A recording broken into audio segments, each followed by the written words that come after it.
છોટાઉદેપુરના કવાંટ તાલુકાના મોટા વાડકાના રહેવાસી અને હાલ શહેરા તાલુકાના સંજેલી ખાતે પાટનર યુવતી તોરલા રાઠવા સાથે 3 વર્ષથી ઇનમાં રહેતો અંકુશ ચંદનભાઈ રાઠવા ગઈકાલ કવાંટથી તેની કારમાં પાવાગઢ મહાકાળી માતાજીને દર્શને આવ્યા હતા અને દર્શન કરી બંને સંજેલી જવાના હતા ત્યારે ગત સાંજે અંધારું થતાં પાવાગઢ એસટી ડેપોમાં ગાડી પાર્ક કરી બેઠા હતા અને રાત્રે ઘેર જવું કે નહીં, અહીં કોઈ ગેસ્ટ હાઉસમાં રોકાઈ જવું તે અંગે તે નક્કી કરે ત્યારે તેમની કાર પાસે આવી અમુક લોકોએ માથાકૂટ કરી હતી, જે બાદ લોખંડની પાઇપ લઈ અન્ય 2 યુવકો સાથે હુમલા કરતા હતી. ત્યાંથી બચાવવા માટે કાર લઈ હાલોલ તરફ ભાગ્યો હતો ત્યારે તેની સાથે માથાકૂટ કરનારા યુવકોએ પણ ઇકો કાર લઈ તેમનો પીછો કર્યો હતો. કારનો પીછો કરી ઇકો લઈ ઘસી આવેલા બંને યુવકે હાલોલ એસટી ડેપો પોલીસ ચોકી સામે જ તેમની કાર આંતરી હતી અને અંકુશ રાઠવા ઉપર હુમલો કરે તે પહેલા જ અંકુશ રાઠવાએ વાંસનો દંડો લઈ બંને ઉપર તૂટી પડ્યો હતો અને એકનું માથું ફોડી નાખતા અને 2 યુવકો ત્યાંથી ભાગી છૂટ્યા હતા. ત્યારે જાહેરમાં મારામારી થતાં પોલીસ દોડતી રહી હતી. તો ઇકો કારમાં પીછો કરી આવેલા અન્ય ઇજાગ્રસ્ત થયેલા એક ખાનગી હોસ્પિટલમાં અને અંકુશ રાઠવાને સરકારી હોસ્પિટલમાં સારવાર માટે લઈ જવામાં આવ્યા હતા. તો મોડી રાત્રે સુધી બંને પક્ષોમાંથી કોઈ ફરિયાદ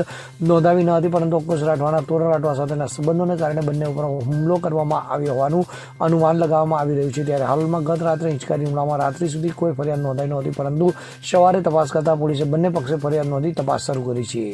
બ્યુરો રિપોર્ટ CN24 ન્યૂઝ.